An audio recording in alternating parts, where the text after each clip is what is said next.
ଯିରିମିୟଙ୍କ ବିଳାପ ଅଧ୍ୟାୟ 2। ପ୍ରଭୁ ଆପଣା କ୍ରୋଧରେ ସିଓନ କନ୍ୟାକୁ କିପରି ମେଘାଚ୍ଛନ୍ନ କରିଅଛନ୍ତି। ସେ ଇସ୍ରାଏଲର ଶୋଭା ସ୍ୱର୍ଗରୁ ପୃଥିବୀକି ପକାଇ ଦେଇଅଛନ୍ତି। ପୁଣି ଆପଣା କ୍ରୋଧର ଦିନରେ ଆପଣା ପାଦପୀଠ ସ୍ମରଣ କରିନାହାନ୍ତି। ପ୍ରଭୁ ଯାକୁବର ସକଳ ବାସସ୍ଥାନ ଗ୍ରାସ କରିଅଛନ୍ତି ଓ ଦୟା କରିନାହାନ୍ତି। ସେ ଆପଣା କୋପରେ ଯିହୁଦା କନ୍ୟାର ଦୃଢ଼ ଦୁର୍ଗ ସବୁ ଉତ୍ପାଟନ କରିଅଛନ୍ତି। ସେ ସବୁକୁ ସେ ଭୂମିସାତ୍ କରିଅଛନ୍ତି। ରାଜ୍ୟ ଓ ତହିଁର ଅଧିପତିଗଣକୁ ସେ ଅଶୁଚି କରିଅଛନ୍ତି। ସେ ପ୍ରଚଣ୍ଡ କ୍ରୋଧରେ ଇସ୍ରାଏଲର ଶୃଙ୍ଗ ସବୁ କାଟି ପକାଇଅଛନ୍ତି। ସେ ଶତ୍ରୁ ସମ୍ମୁଖରୁ ଆପଣା ଦକ୍ଷିଣ ହସ୍ତ ପଛକୁ ଟାଣି ନେଇଅଛନ୍ତି। ଆଉ ସେ ଅଗ୍ନିଶିଖା ପରି ଯାକୁବକୁ ପ୍ରଜ୍ୱଳିତ କରିଅଛନ୍ତି। ତାହା ଚତୁର୍ଦିଗ ଗ୍ରାସ କରଇ। ସେ ଶତ୍ରୁତୁଲ୍ୟ ଆପଣା ଧନୁରେ ଗୁଣ ଦେଇଅଛନ୍ତି। ସେ ବିପକ୍ଷ ପରି ଆପଣା ଦକ୍ଷିଣ ହସ୍ତ ଟେକି ଠିଆ ହୋଇଅଛନ୍ତି ଓ ଚକ୍ଷୁର ସୁଖଜନକ ସକଳକୁ ବଦ୍ଧ କରିଅଛନ୍ତି। ସେ ସିଓନ କନ୍ୟାର ତମ୍ବୁ ମଧ୍ୟରେ ଆପଣା କୋପ ଅଗ୍ନି ପରି ଢାଳି ଦେଇଅଛନ୍ତି। ପ୍ରଭୁ ଶତ୍ରୁତୁଲ୍ୟ ହୋଇଅଛନ୍ତି। ସେ ଇସ୍ରାଏଲକୁ ଗ୍ରାସ କରି ପକାଇଅଛନ୍ତି। ସେ ତାହାର ଅଟ୍ଟାଳିକା ସକଳ ଗ୍ରାସ କରି ପକାଇଅଛନ୍ତି। ସେ ତାହାର ଦୁର୍ଗ ସବୁ ଧ୍ୱଂସ କରିଅଛନ୍ତି। ଆଉ ସେ ଯିହୁଦାର କନ୍ୟା ମଧ୍ୟରେ ଶୋକ ଓ ବିଳାପ ବୃଦ୍ଧି କରିଅଛନ୍ତି।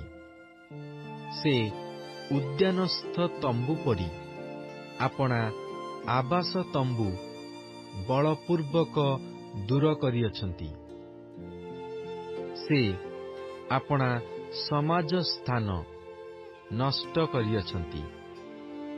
ସଦାପ୍ରଭୁ ସିଓନରେ ମହାସଭା ଓ ବିଶ୍ରାମବାର ବିସ୍ମୃତ କରାଇଅଛନ୍ତି ଓ ଆପଣା କ୍ରୋଧର ପ୍ରଚଣ୍ଡତାରେ ରାଜା ଓ ଯାଜକକୁ ତୁଚ୍ଛ ଜ୍ଞାନ କରିଅଛନ୍ତି। ପ୍ରଭୁ ଆପଣା ଯଜ୍ଞବେଦୀ ଦୂର କରିଅଛନ୍ତି। ସେ ଆପଣା ପବିତ୍ର ସ୍ଥାନ ଘୃଣା କରିଅଛନ୍ତି। ସେ ତାହାର ଅଟ୍ଟାଳିକାର ଭିତ୍ତି ଶତ୍ରୁ ହସ୍ତରେ ସମର୍ପଣ କରିଅଛନ୍ତି। ସେମାନେ ସଦାପ୍ରଭୁଙ୍କ ଗୃହ ମଧ୍ୟରେ ମହାସଭାର ଦିନତୁଲ୍ୟ ଚହଳ କରିଅଛନ୍ତି।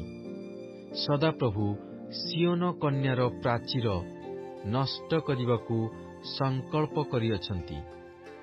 ସେ ସୂତ୍ର ଟାଣିଅଛନ୍ତି। ସେ ବିନାଶକରଣରୁ ଆପଣା ହସ୍ତ ନିବୃତ୍ତ କରିନାହାନ୍ତି। ମାତ୍ର ସେ ପରୀକ୍ଷା ଓ ପ୍ରାଚୀରକୁ ବିଳାପ କରାଇଅଛନ୍ତି। ସେମାନେ ଏକାବେଳେ ନିସ୍ତେଜ ହେଉଅଛନ୍ତି। ତାହାର ନଗର ଦ୍ୱାର ସକଳ ଭୂମିରେ ମଗ୍ନ ହୋଇଅଛି। ସେ ତାହାର ଅର୍ଗଳ ସବୁ ନଷ୍ଟ ଓ ଖଣ୍ଡ ଖଣ୍ଡ କରିଅଛନ୍ତି। ଯେଉଁ ଗୋଷ୍ଠୀମାନଙ୍କର ବ୍ୟବସ୍ଥା ନାହିଁ, ସେମାନଙ୍କ ମଧ୍ୟରେ ତାହାର ରାଜା ଓ ଅଧିପତିଗଣ ଅଛନ୍ତି। ହଁ, ତାହାର ଭବିଷ୍ୟଦ୍ବକ୍ତାଗଣ ସଦାପ୍ରଭୁଙ୍କଠାରୁ କୌଣସି ଦର୍ଶନ ପାଆନ୍ତି ନାହିଁ। ସିଓନ କନ୍ୟାର ପ୍ରାଚୀନଗଣ ଭୂମିରେ ବସୁଅଛନ୍ତି। ସେମାନେ ନୀରବ ହୋଇ ରହିଅଛନ୍ତି। ସେମାନେ ଆପଣା ଆପଣା ମସ୍ତକରେ ଧୂଳି ପକାଇଅଛନ୍ତି। ସେମାନେ କଟି ଦେଶରେ ଚଟ ବାନ୍ଧିଅଛନ୍ତି। ଜେରୁସାଲେମର କୁମାରୀଗଣ ଭୂମିକି ଆପଣା ଆପଣା ମସ୍ତକ ନୁଆଉଅଛନ୍ତି। ମୋହର ଚକ୍ଷୁ ଲୋତକରେ କ୍ଷୀଣ ହୁଅଇ, ମୋହର ଅନ୍ତ୍ର ବ୍ୟଥିତ ହୁଅଇ, ମୋ ଲୋକଙ୍କ କନ୍ୟାର ବିନାଶ ହେତୁ ମୋହର କଲିଜା ଭୂମିରେ ଢଳା ଯାଇଅଛି।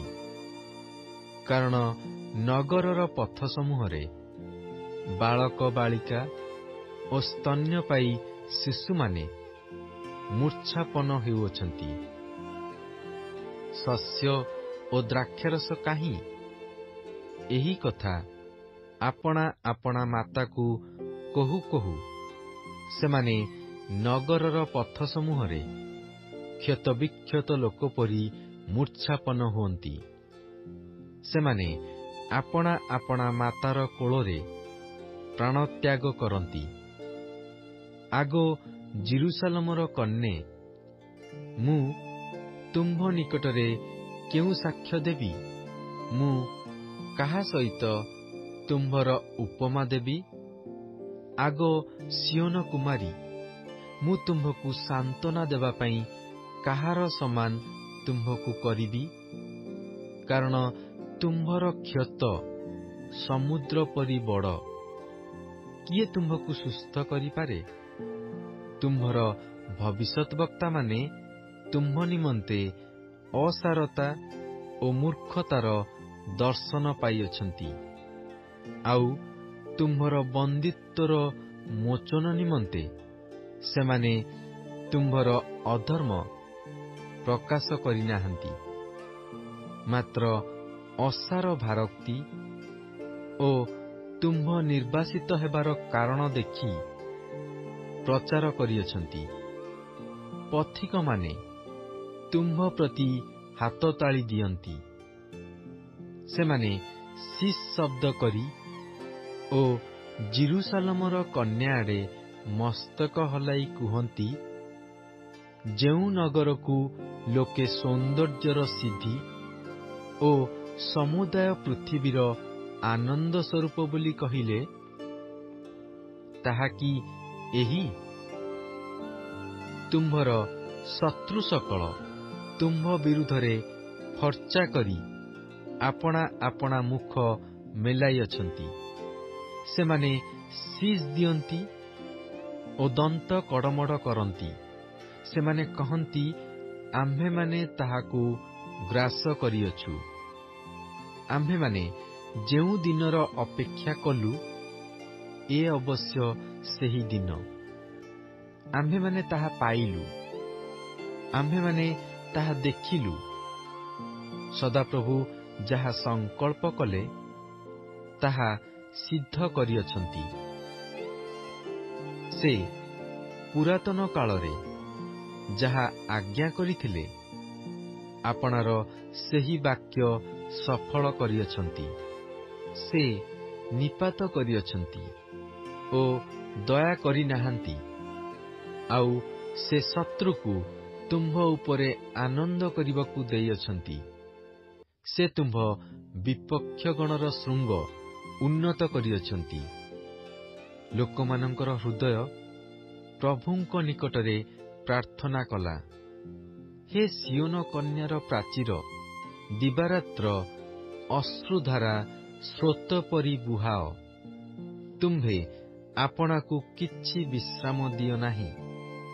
ତୁମ୍ଭ ଚକ୍ଷୁର ତାରା ଶାନ୍ତ ନ ହେଉ।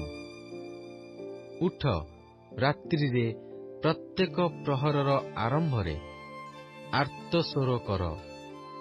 ପ୍ରଭୁଙ୍କ ସମ୍ମୁଖରେ ତୁମ୍ଭର ହୃଦୟ ଜଳ ପରି ଢାଳି ଦିଅ। ତୁମ୍ଭର ବାଳକ ବାଳିକାଗଣର ପ୍ରାଣ ରକ୍ଷାର୍ଥେ ତାହାଙ୍କ ଛାମୁରେ କୃତାଞ୍ଜଳି ହୁଅ। ସେମାନେ ପ୍ରତ୍ୟେକ ସଡ଼କର ମୁଣ୍ଡରେ କ୍ଷୁଧାରେ କ୍ଳାନ୍ତ ହେଉଅଛନ୍ତି। ହେ ସଦାପ୍ରଭୁ, ଦେଖ, ନିରୀକ୍ଷଣ କର। ତୁମ୍ଭେ କାହା ପ୍ରତି ଏ ପ୍ରକାର ବ୍ୟବହାର କରିଅଛ? ସ୍ତ୍ରୀ ଲୋକେ କି ଆପଣା ଗର୍ଭଫଳକୁ ହସ୍ତରେ ଲାଳିତ ଶିଶୁମାନଙ୍କୁ ଭୋଜନ କରିବେ? ଯାଜକ ଓ ଭବିଷ୍ୟତବକ୍ତା କି ପ୍ରଭୁଙ୍କର ପବିତ୍ର ସ୍ଥାନରେ ହତ ହେବେ? ଆବାଳ ବୃଦ୍ଧ ଲୋକ ବାଟରେ ଭୂମିରେ ପଡ଼ିଅଛନ୍ତି। ଆମ୍ଭର କୁମାରୀ ଓ ଯୁବକଗଣ ଖଡ୍ଗରେ ହତ ହୋଇ ପଡ଼ିଅଛନ୍ତି। ତୁମ୍ଭେ ସେମାନଙ୍କୁ ଆପଣା କ୍ରୋଧର ଦିନରେ ବଧ କରିଅଛ। ତୁମ୍ଭେ ଦୟା ନ କରି ହତ୍ୟା କରିଅଛ। ତୁମ୍ଭେ ମୋର ଚତୁର୍ଦିଗସ୍ଥ ଆଶଙ୍କା ସକଳକୁ ମହାସଭା ଦିନର ନ୍ୟାୟ ଆହ୍ୱାନ କରିଅଛ। ସଦାପ୍ରଭୁଙ୍କ କ୍ରୋଧର ଦିନରେ କେହି ରକ୍ଷା ପାଇଲେ ନାହିଁ କି ଅବଶିଷ୍ଟ ରହିଲେ ନାହିଁ। ଯେଉଁମାନଙ୍କୁ ମୁଁ ଲାଳନ ପାଳନ କଲି, ସେମାନଙ୍କୁ ମୋର ଶତ୍ରୁ ସଂହାର କରିଅଛି।